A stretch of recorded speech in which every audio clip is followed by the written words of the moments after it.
And with the COVID-19 pandemic forcing us all to spend more time at home, fire departments around the country have been responding to an increase in house fires. Fox 61's Angelo Bavaro takes a closer look at the numbers in Hartford and how you can stay safe. Earlier this month, Hartford firefighters battling a two-alarm blaze at this apartment building on Bedford Street. And just about a week ago, firefighters responding to a multifamily home on Garden Street. We had a very, very scary two-alarm fire that resulted in a mayday. We had 2 firefighters trapped on the 3rd floor and a citizen. Those are just some of the fires that have recently made headlines in the capital city. Chief Reginald Freeman noting an increase in fire reports year over year. In 2019, we responded to 539 fires in the city, and in COVID 2020, it jumped up 200 to 739 fires. We just had a fire last night on East Euclid.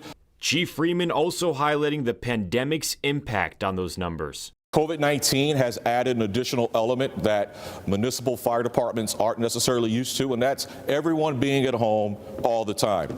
And for us in the Hartford Fire Department, out of our 29,265 calls for service last year, just over 21,000 were EMS calls.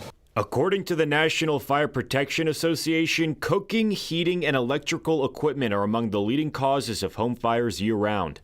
For us, the reasons why we're being called remain the same, and our data and statistics are consistent with those of the U.S. Fire Administration, which are the 3 main causes of fire.